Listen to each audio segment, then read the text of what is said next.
Good morning, folks. Welcome to the news at Ben. Thank you very much for tuning in this morning. I hope you've all had a terrific week.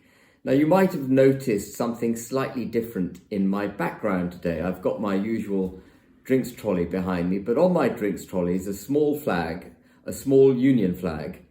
And it's there because Dan Emerson, a friend of mine, texted me during the course of the week and he said, "I love your broadcasts, Ben," if I can call them broadcasts, "but you really should have a Union flag on show."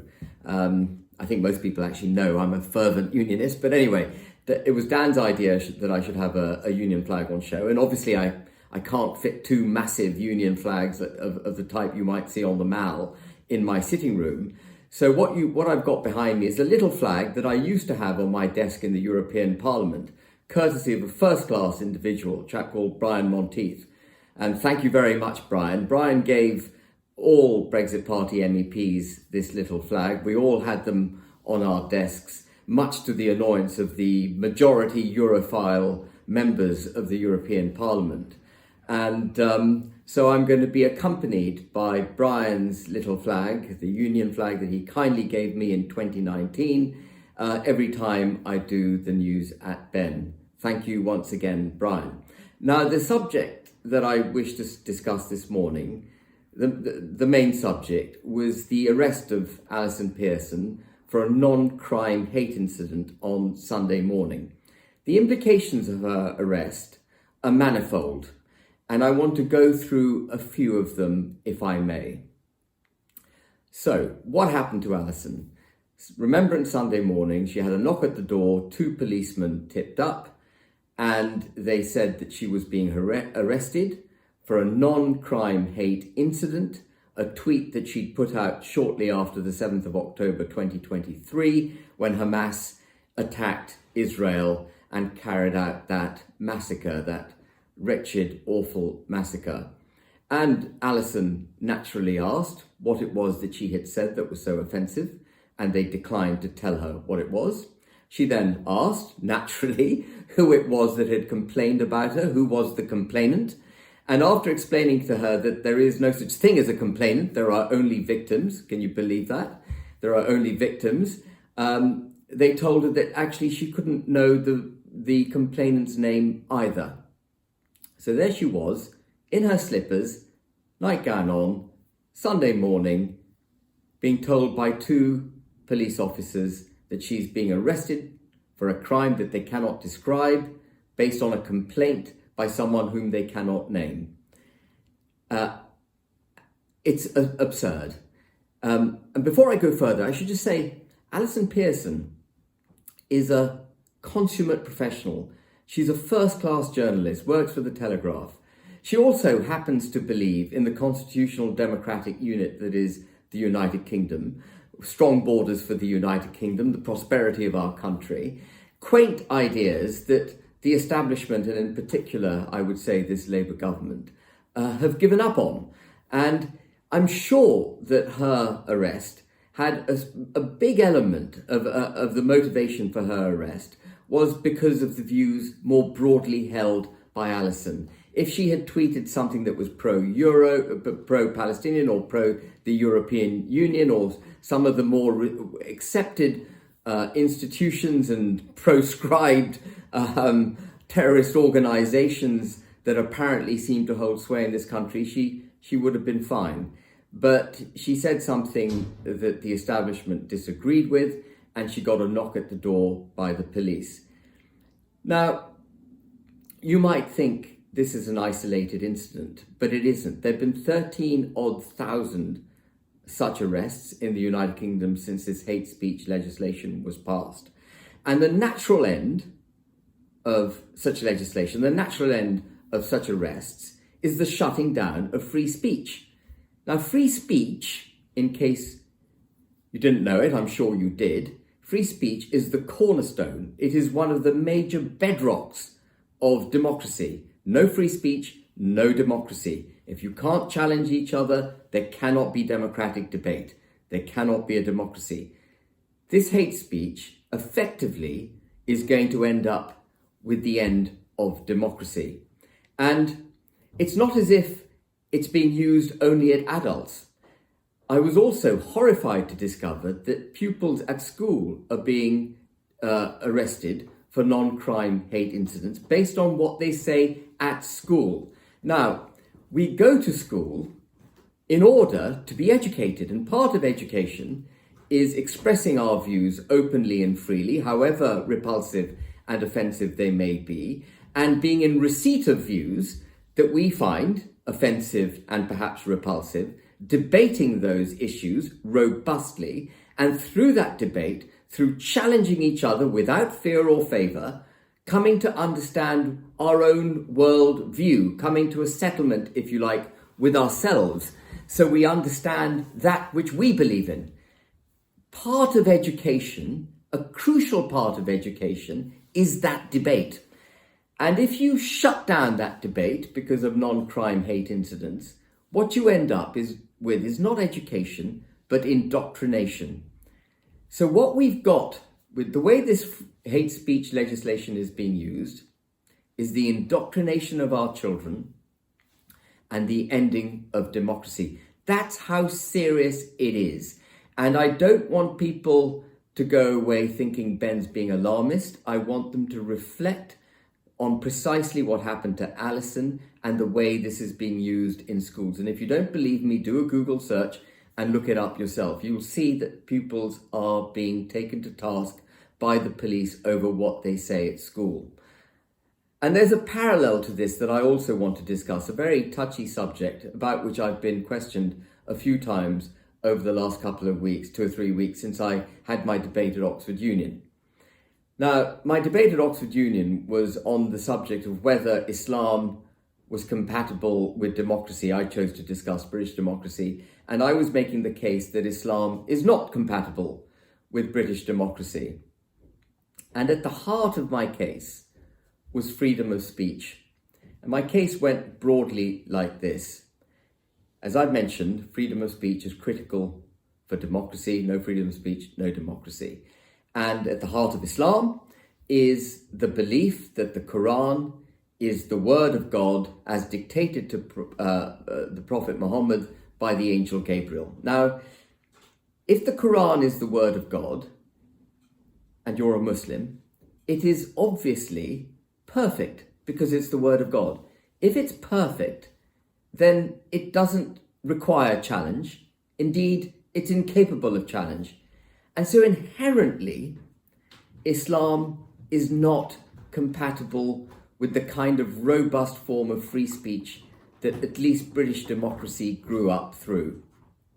And I'm not in any way impugning the vast majority of Muslims who live in this country. I'm really targeting a very significant minority of people, the Muslim minority, who are fundamentalists in this country, who are not prepared to have a debate about Islam. And there is a significant political component who are also fundamentalists. I'm going to call them Wahhabi Muslims, which Wahhabi is a particular sect in Islam that is very fundamentalist and unbending. I think it was an 18th century Islamic philosopher who created this, and he was wanting to take Islam back to its roots and prohibit debate about its fundamental tenets. And Wahhabi Islam is practiced very broadly in the UK. It's increasingly practiced very broadly across the Middle East and Southern Asia. Indeed, the country in which I was born, Pakistan, when I was a child, practiced a much more liberal form of Islam. For example, when I was a child, we would say Khuda Hafiz, which when we parted with someone, we'd say Khuda Hafiz, which basically means God bless you, God see you safely. And nowadays in Pakistan, you won't hear Khuda Hafiz being said. What you will hear being said is Allah Hafiz. And the reason they've gone from Khuda, which means God, Khuda means God, God bless you, to Allah bless you, is because God is generic. God could be a Christian God, he could be any other form of God, but Allah is specific to Islam. And that is the creeping nature of fundamentalist Islam. It's much broader than extremist Islam. Many people on our side of the debate are only prepared to talk about extremist Islam, because it's easy to talk about extremist Islam. They fear talking about Islam, already fear talking about Islam in its more broader context, because the easiest way to be cancelled is to talk about Islam. But the element about Islam that troubles me, obviously extremist Islam troubles me, but the element that troubles me on a day-to-day basis vis-a-vis the cultural and political and philosophical setup of the United Kingdom is fundamentalist Islam. And we need to be aware of it. The political element in our country that is effectively fundamentalist Muslims wish to introduce Islamophobia laws into the country. You would have heard this said. And I think the Labour Party, having toyed with the idea, have now declared that they won't do it. But I think those laws are already in place. The laws to shut down debate on Islam, the laws that would outlaw Islamophobia, I think are already largely in place as a result of this hate speech legislation. I'm sure we're only a hop and a skip away from this legislation evolving into arresting anyone who says something offensive to Muslims. And before I end, I just want to say, before I end on this particular subject, I just want to say that the vast majority of Muslims in this country, and indeed, by the way, the vast majority of Muslims and my Pakistani friends that I have, and I've got many, many Pakistani friends, are not fundamentalist Muslims. They want modernity. They want economic prosperity through modernity. They want political, philosophical advancement through debate. And they want religion to be something that's private and away from the state. But there is a very large section of fundamentalist Islam which doesn't want that wants Islam to be the fabric of our political system and which wants to shut down free speech on it. And it is those people that want to introduce Islamophobia laws. It is those people who will throw stones at those of us who wish to have an open debate about it. People who promote Islamophobic laws, who claim that there's an irrational fear of Islam, who want to shut down the debate about Islam, are essentially anti-democracy. And I want that message to go home loud and clear as a result of this little broadcast. But there is great hope for the United Kingdom. And I want to say a couple of other things before I sign off. And the great hope is this. The Trump election in the United States is the opportunity for us to recognize who we are, that we are a democratic country, that democracy is important, and that we are also essentially a Christian country, and that it is a Christian form of governance. It's the Christian culture through which our governance came. It was Christianity that recognized itself, it would have to step back from the state in order for the state to evolve, for our democracy to evolve. And it is our Christian roots through which we were given this phenomenal democracy in which we live, which at least initially promoted and protected free speech. And it is to that Christian thought, that Christian culture, the culture of stepping back away from the state, allowing the state to do what it needs to do, allowing free speech. Christianity will never prohibit challenges about Christianity. And so we must be very circumspect about any ideology that will not have truck with being challenged. So what I want to leave this morning on is this upbeat note. In the US, they are discovering their Christian democratic roots. We need to rediscover our Christian democratic roots in this country. That doesn't mean the 4.9 Muslims, as I understand there are in the United Kingdom now, are not welcome. Of course they're welcome, but they have to be culturally Christian in their preparedness for their religion to take a back seat and for their religion to be debated openly, for their religion not to be given a protected status, for them to be on an equal footing with Christians. And remember that it is our cultural Christian heritage that gave us the wonderful country in which we now live, and we must protect it.